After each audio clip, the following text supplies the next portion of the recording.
The other night I was having a nightmare. I was running away from some danger. I ran into a church, and there were dozens of brides sitting inside the church.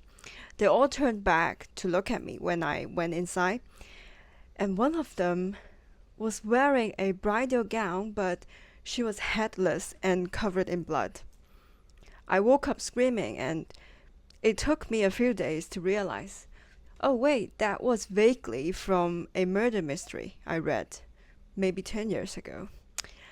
And that was how memorable the plot was.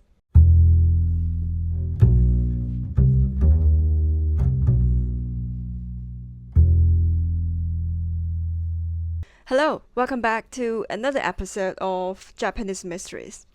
Today we will be talking about four books that I consider as my personal favorite. I read all of them at least 10 or 12 years ago when I was a teenager. But they all left marks in my mind, and don't worry, this will not be a video with any spoilers. I just felt like it would be a fantastic, interesting topic to talk about. And I am aware that there are new authors and new stories coming out now, and I lost track of the industry. Still, I want to share my personal favorites today because they shaped my view on mystery books, especially Japanese murder mysteries. So let's begin with the one I mentioned at the beginning of this video, the bloody wedding gown. Everything Becomes F, or some translation use the title The Perfect Insider by Japanese author Hiroshi Moriya. I personally hate the title The Perfect Insider because I consider it spoiler in some way. I think Everything Becomes F, which is also the Chinese title, is much better, more suitable for this book. The story unfolds as a associate professor of architecture engineering travels to a remote island with the daughter of his mentor. They also have a enemies to lover, like frenemy relationship. The two work together to solve the murder of a prominent AI researcher. This researcher is a genius coder who was working on software and robots. The two protagonists found a body without legs or arms and in a wedding gown. That's where my bad dream came from.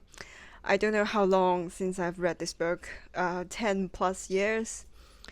The story, in terms of the plots, the story is a locked room mystery that plays with identity and the tellings, and it has a lot of layers because it's not just one case or one body. It's multiple cases across years that were all linked together. Some content or plots, I'm not spoiling anything, but if you like BBC Sherlock season 4, when they went to visit Sherlock's genius sister, you might like this story because in terms of the setting and plots, there are similarities. No spoilers here, just in terms of the vibe. I love this book enormously, and I think it's one of the books that it didn't get the recognition it deserved. The characters are heavily animated in terms of their personalities and their relationships. The story was adapted into both TV series and animation. So if you have trouble finding an English copy, because I Google it and I'm not sure if you can find one, you can watch the TVs or animations instead. It was the right amount of mystery, horrifying murders, logical deduction, plot twists, and some funs because the characters were hilarious. It also gave a huge and complete murder deduction. And I couldn't guess who did it or why. So I was pretty shocked in the grand revealing because the story actually had a layer that I didn't figure out. I didn't see. It was just in front of me and I didn't see. I was shocked, but I really enjoyed the adrenaline you want precisely if you were reading a murder mystery, right? If you can guess the murderer at some point, I would felt like, oh, it's just it. I especially like this author because in real life, he is a engineering PhD and an environmental study professor. So he blends science perfectly with the plots, and it was a delightful reading experience. Yes, it scared the out of me, but he left all the clues and the plots and the double cases in the history. He blended everything very well, and he gave all the clues reasonable answers, and everything clicked after he explained it. That's why I love this book. It's logical, it's perfect, it's very interesting to read, and I enjoyed it tremendously. The next one is a very famous book. I think anyone who had been known a little bit about Japanese murder mysteries would heard about this story because it's just astonishing. The Tokyo Zodiac Murder by Soji Shimada. This book was held as one of the best work in the history of Japanese murder mystery. It's also the author's signature work, a groundbreaking debut novel that published in 1980s or 81. I bought the book. I remember the day I got the book. I bought it because I read the introduction at the back of the book. If you are a true murder mystery lover, you would not leave. You would not put it down after you read it because it's the plot. The story is just, it left you speechless. Like how can a case be like that? How can you not know the answer of a case like that? It doesn't make sense. That's why you want to find out, because it doesn't make sense. In terms of the plot, the story is about a famous painter who is found murdered in his locked studio, along with a will to describe a plan to kill and cut 6 young women to create a perfect astrological being. Something to fulfill his bizarre wish of finding the truth spiritually. Shortly after, several women related to the painter himself were mysteriously disappeared, and their body parts were later found across Japan. But the case was never solved in the story. And decades later, there was a detective who revisited the case with his friend. Using pure logic and deduction, they attempted to solve what appears to be a impossible crime. That's how the story began, and that's so because it happened decades ago. There were no evidence, there were no witnesses. They have to go through everything through the files and books and reports. Without giving any spoilers, I would say this book is wonderful and fantastic because it started the case in an impossible scene. The story, the plot structure, how they made their deduction, the impossible cases, scenarios, plus it tangled with astrology and tarot and spiritual world. I am always amazed by how this author thinks, because how did you grow an imagination like that? Like, what happened inside your brain? It was built on a daily life, but it was astonishing, not just because of the scene. The story was built on daily life, but it was astonishing because not just for the schemes, but the truth as well. And again, I didn't guess that. I had no clue of what happened in this book. I was being misguided and fooled all the way through the book, and I enjoyed it tremendously, being lied to by the author because he was just brilliant. I can vaguely make some assumptions or guessing when I read other books, because other like murder mystery, cozy murders, they were all you had your own theory. But in terms of this book, I had no idea what happened. I was just being constantly amazed by where this is going. And that's why I love this book, and I guess that's one of the reasons it became such a famous work, because he thought about things that people could not imagine. Also, I recommend this Tokyo Zodiac Murder because it has English version. My other favorite book of this author is called Screw Type Zazaski, or The Screwman, and it only has Chinese and Japanese version, but I consider it a great book as well because of how wonderful his imagination is. The story was built within another story, so the plot structure was story inside the story. There was a armchair detective who heard a fairy tale by a stranger about the kingdom of Orange. Inside the kingdom, there was a man with screws in his body.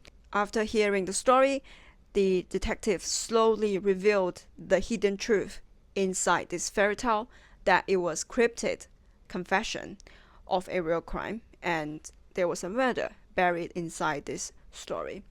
It was one of the most brilliant fantasy murder mysteries I have ever read. Again, sometimes I hope the world doesn't have language barrier and we can all read in whatever languages that we want, because when I read this story, I was stunned. It was breathtakingly well written, and the answers, everything clicked perfectly in terms of the mysteries and the answers, and that's why I enjoyed this author and his books. I read quite a few of his work, and these two are my most favorite ones. The next one, I know it's almost impossible to talk about Japanese murder mysteries, especially nowadays, without mentioning his name. I know this is probably the most well-known best-selling author, Keigo Higashino. He is huge in China. I know Little Brown published some of his book in America. You might know him from The Devotion of Suspect X or Journey Under the Midnight Sun, which both were very popular, very hit in China. But frankly, neither of these two books are my type.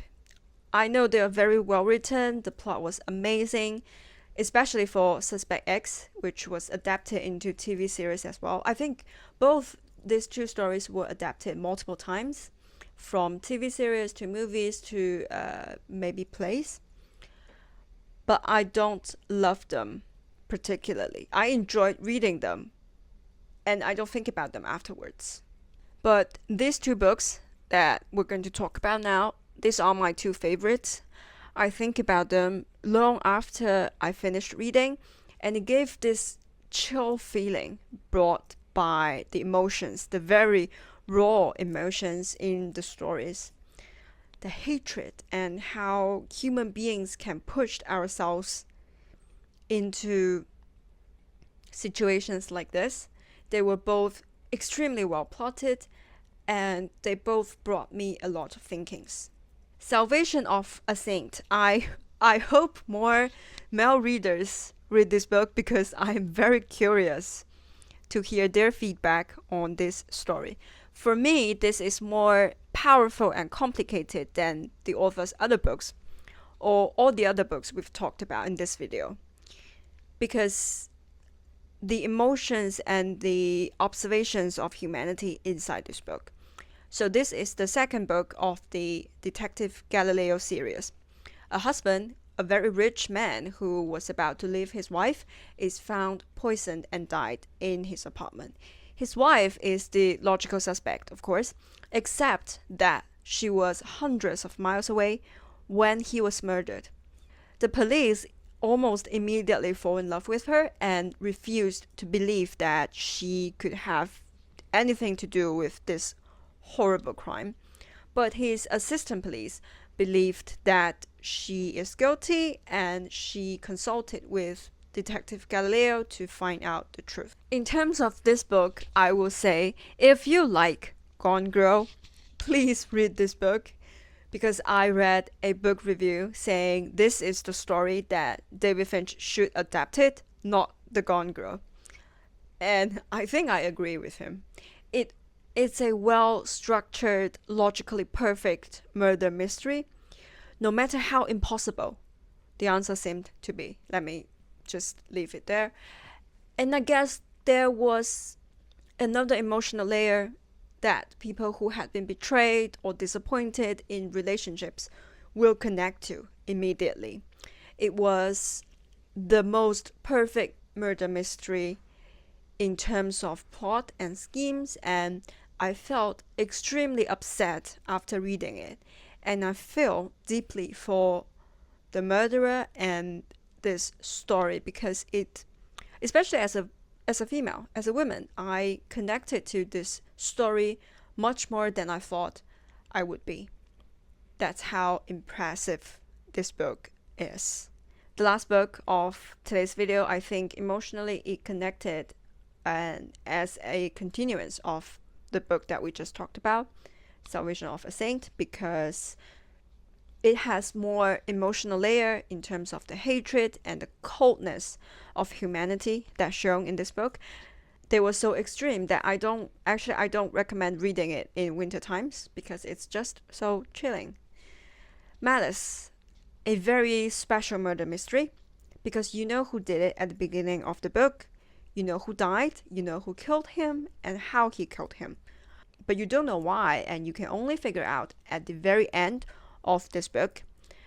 An incredibly special structure, a brilliantly executed plot twist. So the story is about a best-selling novelist who is found brutally murdered in his home on the night before he is planning to leave Japan and relocate to Vancouver. His body is found in his office, in a locked room, within his locked house by his wife and his best friend, both of whom have rock-solid alibis. Everything seemed perfectly legitimate. The police located the murderer because it was not hard at all. He confessed it, but refused to explain the reason of this crime. That's all I'll say. And please, it's such a brilliant book. I cannot spell it.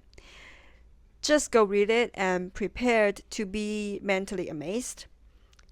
Because you will think a murder mystery that already revealed the identity of the killer would be boring or pointless or why am I here?